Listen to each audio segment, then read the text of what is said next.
¿Pueden escuchar, iglesia? Ok. Gloria a Dios. Si pueden ir en sus Biblias conmigo, ok, a Mateo 5, verso del 33 al 37. Mateo 5, desde el verso 33 al 37.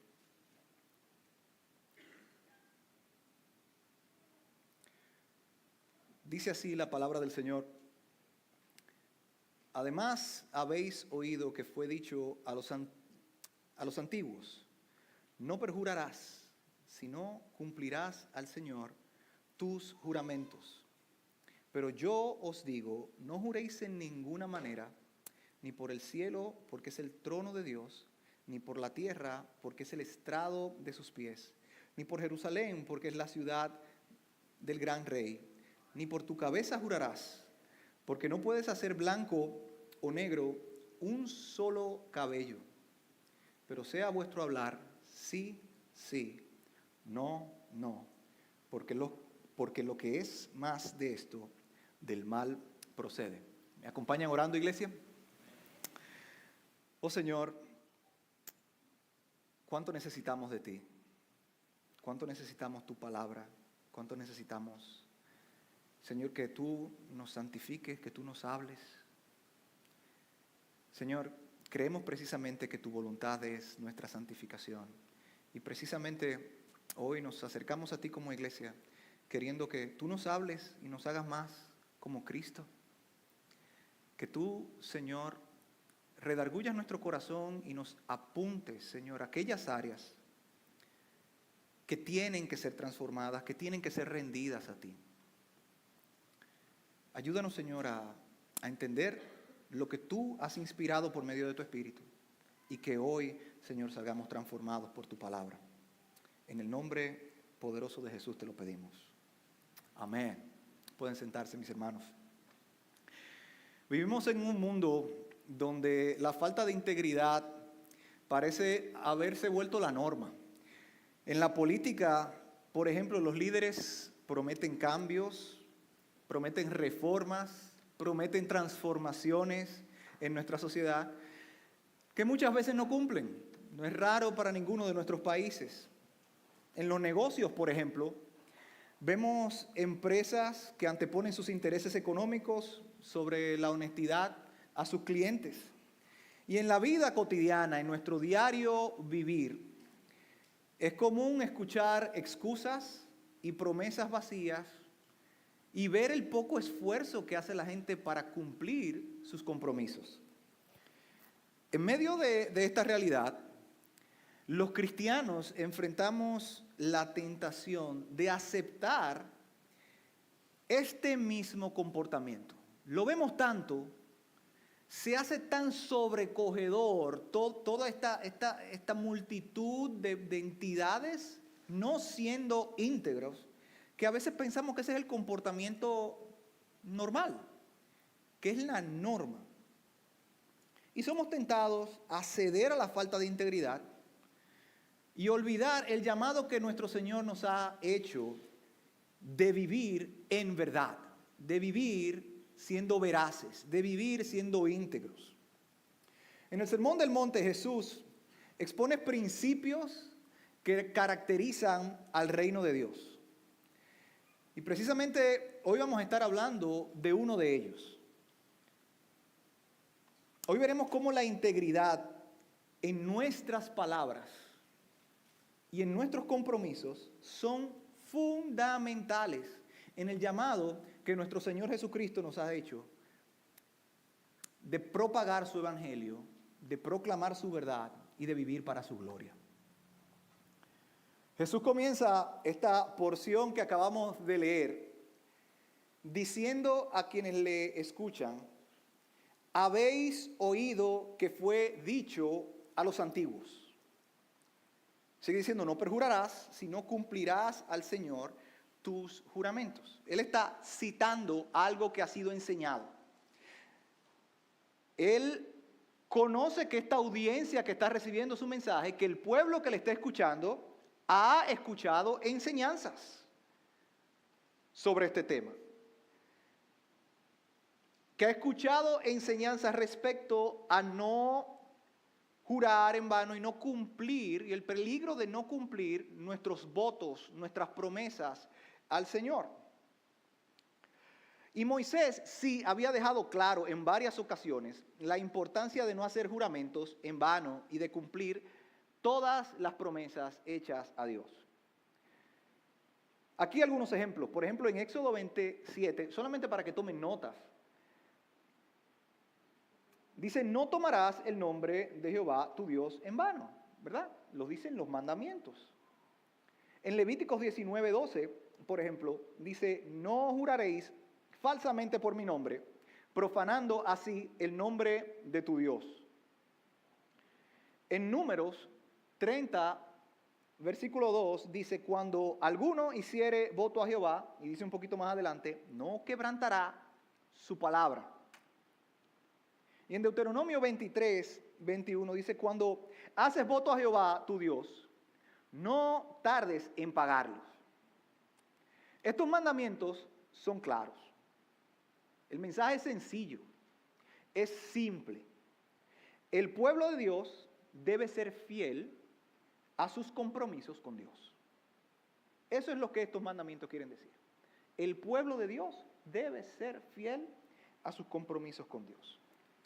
Sin embargo, los fariseos, como en muchas otras ocasiones y con muchas otras enseñanzas, trataron de minimizar la restricción de este mandamiento, enfocándose más en la fórmula del juramento o del compromiso que se hacía con Dios, en lugar del compromiso per se.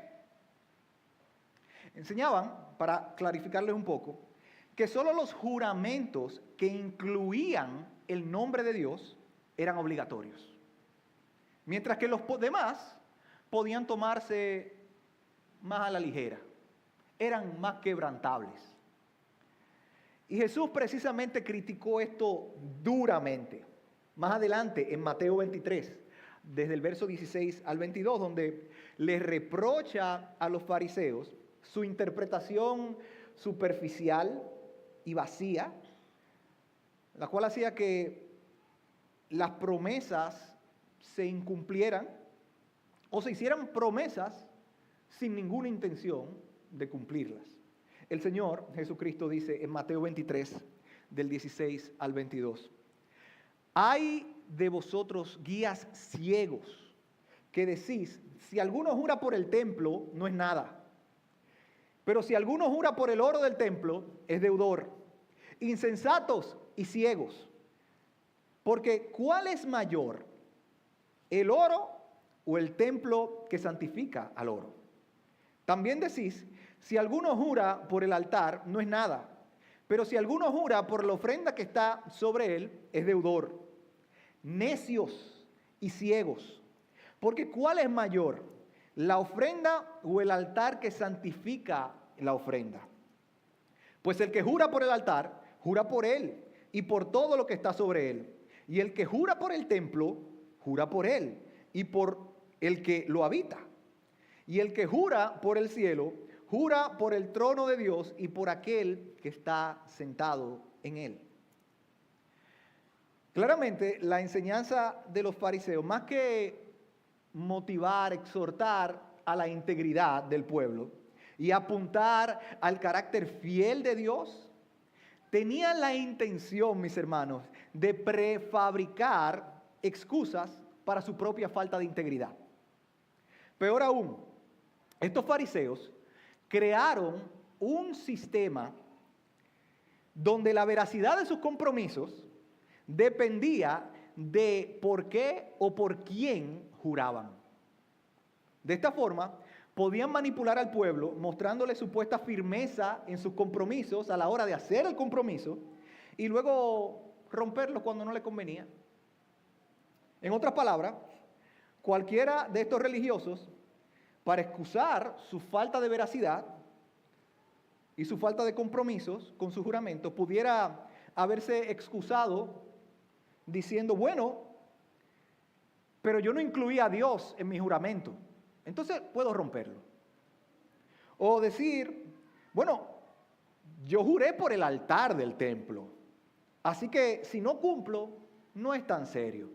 Dios no lo va a tomar tan en serio si incumple. En otras palabras, cualquiera de estos religiosos, para excusar su falta de veracidad o su incumplimiento, ya habían creado un sistema que los protegía. Piensen en un momento, por un momento, en lo que esto implicaba. ¿Cuáles eran las implicaciones de este sistema que ellos crearon?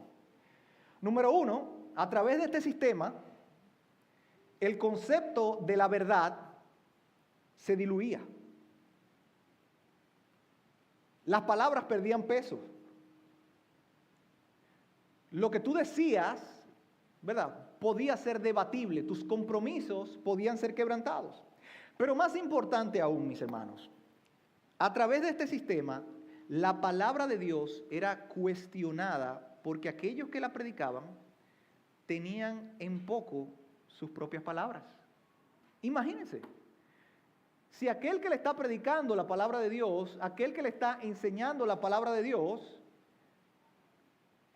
no cumple sus palabras, no cumple sus compromisos, es una persona irresponsable en lo que dice, habla de más, entonces, ¿qué tan serio usted va a tomar lo que predica?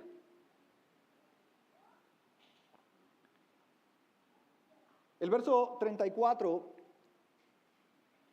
comienza Jesús hablando, diciendo, pero yo os digo. Esto es sumamente relevante, mis hermanos, porque Jesús está haciendo un contraste con aquellos que enseñaban. Pero más que esto, Jesús está diciendo que Él es la máxima autoridad de la interpretación de la ley. Las tradiciones, los maestros podían haber dicho mucho respecto al tema, pero Él, Jesús, era a quien el pueblo debía de escuchar y debía de modelar. Jesús continúa diciendo, no juréis de ninguna manera. ¿Qué quiere decir esto? ¿Está Jesús sugiriendo que no debemos comprometernos a nada? No, lo que Jesús está llamándonos a hacer es a tener responsabilidad de nuestras palabras sin necesidad de apelar a nada ni nadie más por credibilidad. Piense un segundo, ¿por qué una persona pudiera hacer un juramento? Una persona hace un juramento porque conoce que su palabra de por sí no es suficientemente confiable. Una persona hace un juramento porque sabe que sencillamente decirlo no tiene suficiente peso ante la persona que lo está escuchando. Los juramentos surgen debido a que los hombres son con mucha frecuencia, mis hermanos, mentirosos. De modo que tratamos de inducir a las personas a que nos crean añadiendo un juramento solemne. Jesús sigue diciendo, ni por el cielo, porque es el trono de Dios, ni por la tierra, porque es el estrado de sus pies, ni por Jerusalén, porque es la ciudad del gran rey, ni por tu cabeza jurarás, porque no puedes hacer blanco o negro un solo cabello. Esto trae bastante luz a lo que Jesús quiere comunicar, mis hermanos. Jesús no está meramente criticando el juramento o la promesa que pudiera surgir en una ceremonia, como por ejemplo, como en una boda. O el juramento que pudiera surgir en una juramentación gubernamental. Él no está criticando esto. Lo que está criticando es el afán por persuadir a otros por medio de nuestras palabras de que somos creíbles. El problema es este, que nosotros tratamos de persuadir a otros a que somos creíbles a través de nuestras palabras y no de nuestros hechos. Para algunos de nosotros, mis hermanos, y ojalá y que no me esté metiendo aquí en terreno apache, ¿verdad?, en rojo, porque sabemos que muchos de nuestros lenguajes, palabras que decimos en un sitio no se aplican, no se interpretan de la misma forma en otros. Pero yo sé que cuando miramos estos textos, se hace raro el lenguaje que Jesús está utilizando. ¿Cómo es esto de jurar por el templo jurar ni por el cielo, ni por la tierra, ni por... Pero yo recuerdo en mi infancia escuchar a la gente decir, cuando querían que le creyeran, ¿verdad? Lo juro por mi... ¿Se puede, verdad? ¿Se puede o no? Lo juro por mi madre. No estoy diciendo nada malo, ¿verdad? No estoy diciendo nada malo, gloria a Dios. Lo juro por mi madre, así. ¿Qué buscaba esa expresión? La expresión lo que buscaba era exaltar, mis hermanos, la credibilidad a través de buscar un garante simbólico. Eso era lo que hacíamos. Lo que se buscaba a través de la expresión era buscar un garante simbólico. En este caso, la madre de quien juraba. La superstición que precedía a este tipo de juramentos era que si lo que tú jurabas era malo, era falso, y tú juraste por tu madre podía morir o le podía pasar algo malo. Entonces cuando la gente decía, lo juro por mi madre, era como, ¡ah! ¿Es en serio que lo está diciendo? Pero pensemos por un segundo lo que esto comunicaba. La idea era que el juramento de una persona, oigan esto, el juramento de una persona vinculaba o afectaba la vida o la existencia de otro. De cierta forma, el que se comprometía no solamente buscaba exaltar su supuesta veracidad, la supuesta veracidad de lo que estaba diciendo y con lo que se estaba comprometiendo, a través de jurar por alguien cercano a él, sino también que asumía orgullosamente que tenía el control por medio de su juramento sobre la vida de otra persona. Miren cómo se expresa el orgullo a través de estos juramentos. O sea, yo impongo que soy creíble, pero a través de mi juramento yo también estoy supuestamente atando la vida de otra persona a mi juramento. Cuando Jesús ordena, mis hermanos, que no debemos de jurar ni por el cielo, ni por la tierra, ni por Jerusalén, ni por nuestra propia cabeza, lo hace señalando a Dios como aquel que es dueño y gobierna sobre todas las cosas. Usted y yo no tenemos ningún control sobre la vida de nadie, ni sobre el destino de nadie. No debemos de buscar aumentar nuestra credibilidad apelando a Dios o a nada ni nadie en su creación, porque sencillamente no tenemos el control de nada ni somos dueños de nada.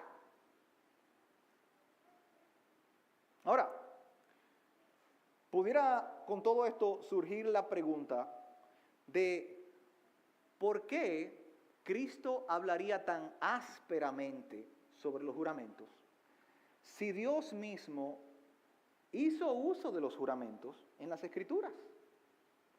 Después de todo, Dios le dice a Abraham, por mí mismo he jurado, de cierto te bendeciré. Palabra del Señor. Sin embargo, debemos de considerar el punto que Jesús está denunciando versus el propósito de los juramentos divinos. Hay una gran diferencia. Dios no buscaba a través de estos juramentos aumentar su credibilidad. ¿Usted sabe por qué? Porque Dios no es hombre para mentir. Dios no busca a través de estos juramentos aumentar su credibilidad, sino confirmar la fe de su pueblo. ¿Por qué Dios jura? Para afirmar la fe de su pueblo. Dios es digno, mis hermanos, de absoluta confianza. Él es soberano, y porque es soberano, ¿usted sabe qué? Cumple su palabra conforme a sus propósitos. Nada lo va a detener, nadie lo va a detener en sus propósitos. Lo que Él dice, Él lo cumple. Ahora, nosotros, en cambio, somos pecadores. Nosotros, mis hermanos, nos cansamos. Nosotros cambiamos de opinión. Y nosotros no tenemos control, como hablábamos, de las circunstancias que nos rodean.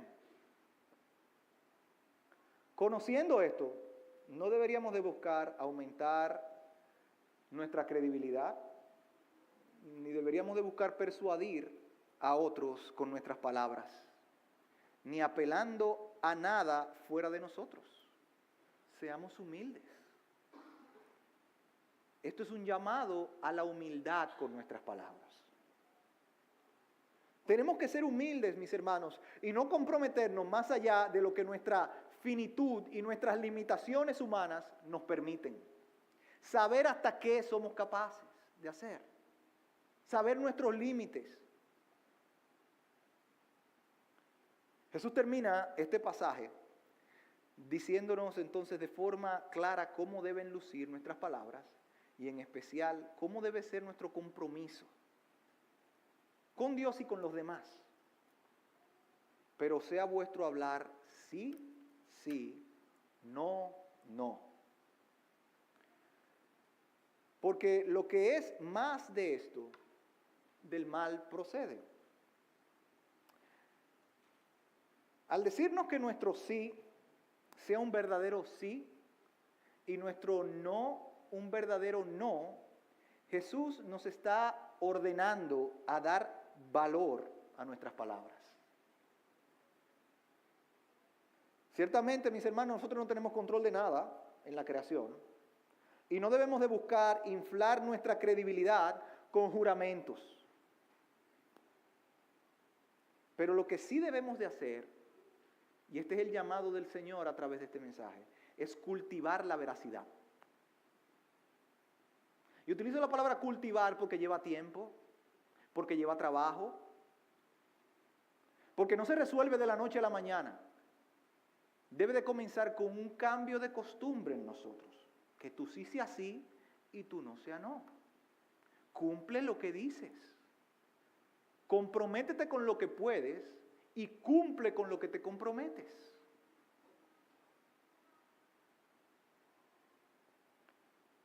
Y esto es importante, mis hermanos. Esto es muy importante y está muy ligado a nuestra misión de predicar el Evangelio. Jesús quiere que seamos conocidos como un pueblo veraz y fiel.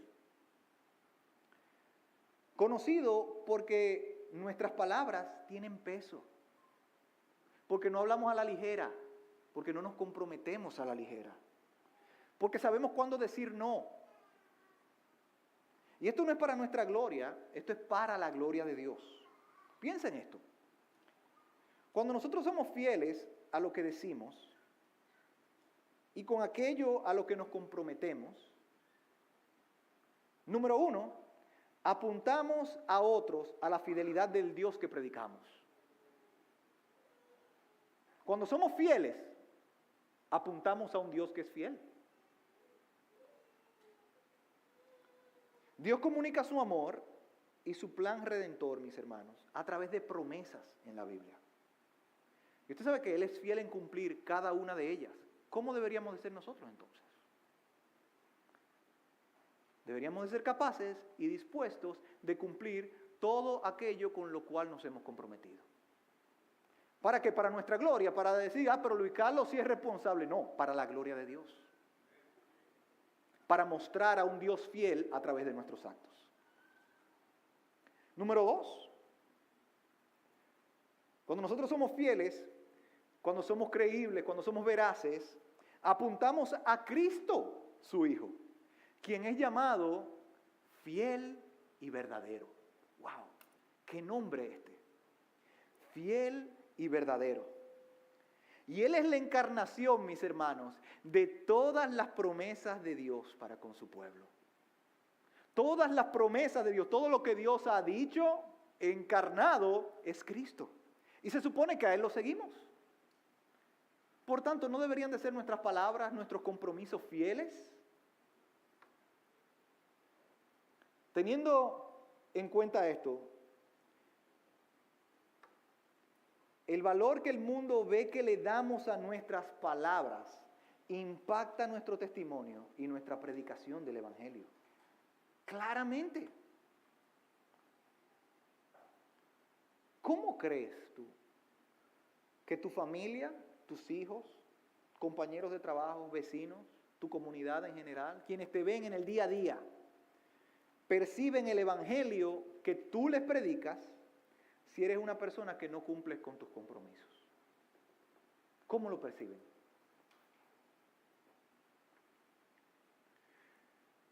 Jesús termina esta porción diciendo, porque lo que es más de esto, del mal procede. En otras palabras, pretender presentarnos a otros como veraces, sin honrar nuestras palabras, como querían hacer los fariseos, corresponde a los deseos y los propósitos del maligno. No son sencillamente, ay, cometí una falta, no, son cosas del diablo. Provienen del maligno. ¿Cómo así? Bueno, cuando nos comprometemos a la ligera, por ejemplo, sin pensar en nuestras limitaciones o en las consecuencias, lo que mostramos es temor a los hombres, lo cual es orgullo. O sea, cuando te vienen y le dicen, mi hermanito, mi hermanita, mira, yo necesito esto de ti y que tú me ayudes en este propósito, en esto y esto, y tú sabes que tú no puedes, pero tú sencillamente por la presión de que quieres sacarle una sonrisa a ese hermanito o esa hermanita le dice, sí, mi hermanito, sí, mi hermanita, yo lo voy a hacer. Y después no sabe ni cómo organizar tu vida para poder cumplir con eso. ¿Qué tú hiciste? Lo que hicimos fue sucumbir al temor de los hombres. Lo cual, ¿qué es? Es orgullo.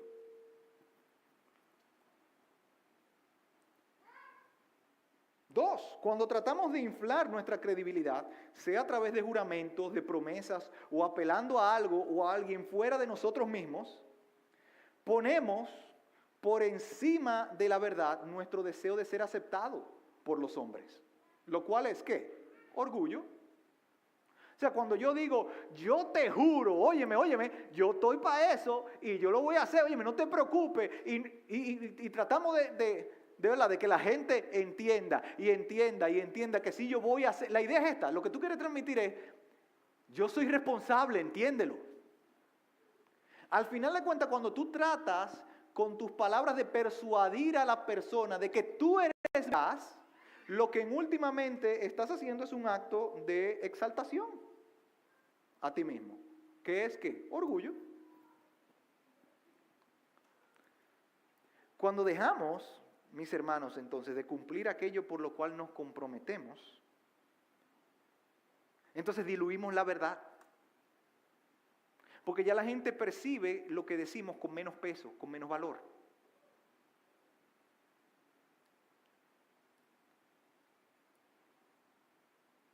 Y por supuesto afectamos nuestro testimonio, afectamos nuestra relación con la gente y socavamos la predicación del Evangelio. Porque si la gente no nos puede creer en lo simple, en los compromisos que hacemos, si ya no pueden confiar en eso, entonces ¿cómo podrán confiar de nosotros de que Dios es fiel? Nuestra predicación. ¿Cómo van a confiar del Evangelio que predicamos? En un mundo donde la verdad es cada vez más relativa y donde muchos líderes, incluso líderes religiosos, son cuestionados por no cumplir sus compromisos, por no ser veraces, la iglesia, mis hermanos, debemos de hacer la diferencia. Pero construir esta credibilidad no se hace a través de palabras infladas, sino de ser honestos en lo que decimos y de ser responsables con nuestros compromisos. Se trata de decir sí, sí, no, no. De que en lo que comprometemos, sin pretender persuadir a otros de nuestra responsabilidad, sencillamente cumplirlos. Y que la gente sencillamente nos vea, a través de ser gente que cumple con lo que dice, puedan deducir entonces diciendo, wow, es un pueblo fiel, es un pueblo responsable, es un pueblo veraz. No para su gloria, sino porque sirven a un Dios que es fiel y veraz. Debemos ser gente conocida por ser fieles, comenzando con los compromisos que hacemos. Y muchas veces podemos tornar todo esto, o quitarle la aplicación a todo esto hablando, porque bueno, está hablando, el conflicto se desarrolla en torno a los juramentos hacia Dios, pero ¿acaso Dios no está presente en todos los momentos de nuestra vida?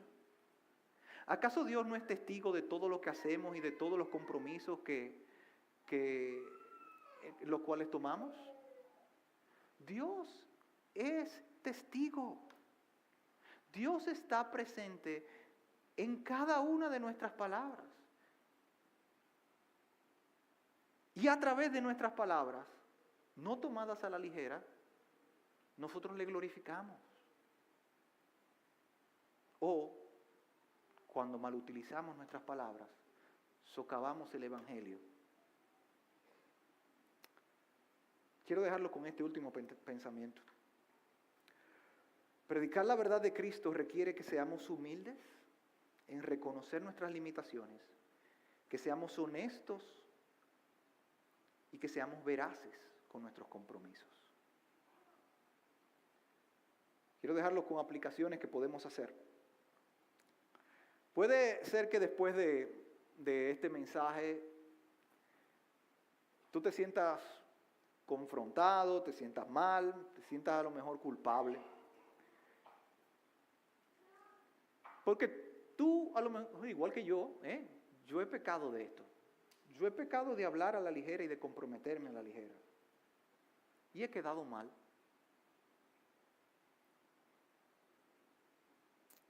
Y puede ser que esto se haya vuelto un hábito en tu vida. Algo que das por sentado.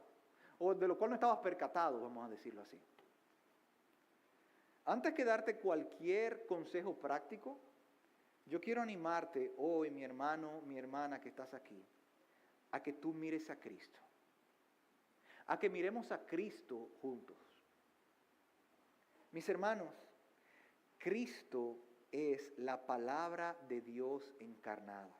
O sea, Él es la verdad de Dios. Él es todas las promesas de Dios encarnadas. Él es el plan de Dios encarnado. Todo esto es Cristo. Tú y yo solo podemos encontrar la gracia y el poder de caminar en la verdad a través de aquel que es la verdad encarnada. Con esto quiero decirte, mi hermano, mi hermana, hay esperanza en Cristo. Estos hábitos pueden ser transformados a través de mirar a Cristo. Él es suficiente y tú puedes orar con confianza por su ayuda. Tú y yo podemos recurrir a su poder en esta área. Su espíritu, el espíritu de verdad, como se le llama en la Biblia, Él nos llena, Él nos capacita para obedecer la palabra de Dios y para caminar en libertad del pecado. Porque tomar nuestras palabras a la ligera es pecado. Hay que ponerle nombre. Es pecado. Así que hoy, mis hermanos, podemos clamar juntos con fe para ser transformados a la imagen de Cristo y poder honrar a Dios caminando como gente que den peso a su palabra. Ahora, eso vamos a hacer. Vamos a orar. Pero quiero dejarte con consejos prácticos también. Uno, si te has comprometido a algo que sabes que no vas a cumplir, sé humilde, humíllate delante de Dios, pide perdón a Dios y pide perdón a aquellos con los cuales te has comprometido. Pide perdón, es pecado.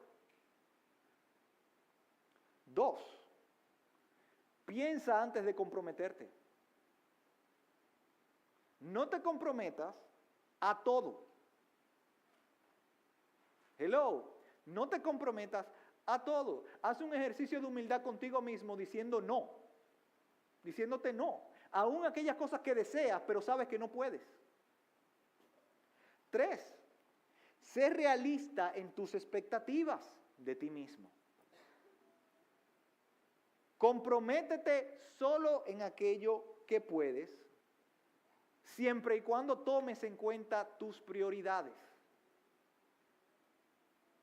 4, no busques inflar tu credibilidad. No hables tanto a favor de que otros te crean. Sencillamente, practica decir sí y decir no. Nosotros muchas veces pecamos de dar demasiada explicación y de buscar demasiadas excusas cuando tenemos que decir no. Hello. ¿Verdad? Cuando sabemos que tenemos que decir no, porque somos, ¿verdad? Se nos ha entrenado para servir en la iglesia y gloria a Dios por eso. Pero cuando tenemos que decir no, tenemos que hallar en el disco duro ahí atrás las excusas suficientes para que nuestra alma pueda justificar el no. Sencillamente practiquemos decir, no hermano, no puedo. Y ya. O sí. Y cuando digas el sí, entonces aparece. Haz lo que se te compromete, lo que te comprometiste a hacer. Lo cual me lleva a este último punto. Haz un inventario de tus compromisos y procura cumplirlos. Ya que limitaste tus compromisos, de que no estás diciendo a todos sí, que sabes cuáles son tus limitaciones, aquello a lo cual te comprometes, haz un inventario de eso y procura cumplirlos. No para quedar bien con la gente, para glorificar a Dios siendo gente fiel y veraz. Ahora, quiero hablarle a aquellos que pueden estar aquí y no tienen a Cristo en su corazón. Hoy tú has oído hablar mucho de integridad, de honestidad, de transparencia, etc. Y la razón última por la cual todo este tema es relevante es porque, ¿usted sabe qué? Todo este tema resalta el carácter de un Dios que no solamente es veraz y es fiel, sino que es santo y sin ningún pecado. Y que en su palabra nos advierte que sin santidad nadie podrá verle. O sea, lo que esto significa es que sin un carácter perfecto, sin una vida sin pecado y sin mancha alguna, jamás alguien podría estar cerca de este Dios santo. Jamás nadie podría estar cerca. Y mucho menos tener una relación con Él. ¿Dónde estás tú en todo esto? Mi amigo que estás aquí. Lo cierto es que ninguno de nosotros, según Romanos 3, ha podido llevar este estándar. Nadie ha podido llenar las expectativas de un Dios santo. Todos hemos pecado y estamos desterrados de la gloria de Dios. Delante de Él, lo único que nosotros no merecemos es el castigo eterno, el infierno. Así de santo es Dios. Y es ahí, mi amigo, mi amiga, donde Cristo, el Hijo de Dios, entra en la ecuación. La Biblia nos enseña que Él vino, se hizo hombre y caminó cumpliendo toda la palabra de Dios a la perfección. Cumplió todo lo que se había prometido acerca de Él. Se entregó, incluyendo esto, se entregó a morir en una cruz, llevando el castigo por nuestros pecados. Y luego de morir, resucitó al tercer día, y hoy está junto al Padre, intercediendo por su pueblo.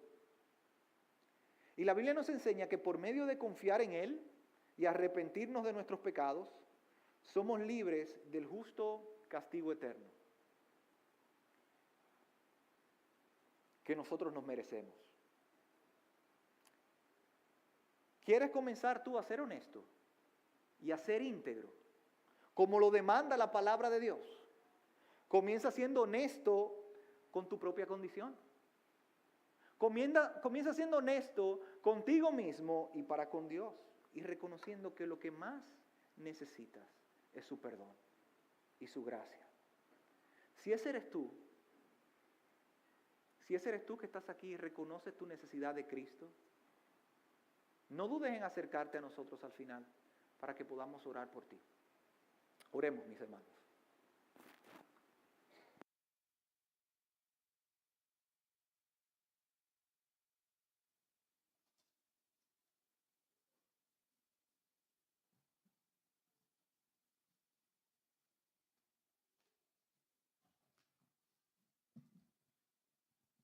Padre, tu palabra hoy, Señor, ha sido clara, tu palabra es verdad. y confronta, Señor, nuestras flaquezas. Nosotros, Señor, porque tú eres veraz, porque tú eres un Dios que cumple tus promesas, nosotros también, Señor, queremos ser gente fieles, que te honre a través de nuestras palabras y de nuestros compromisos. Ayúdanos, Señor, en nuestra debilidad. Ayúdanos, Señor, y ten misericordia de nosotros.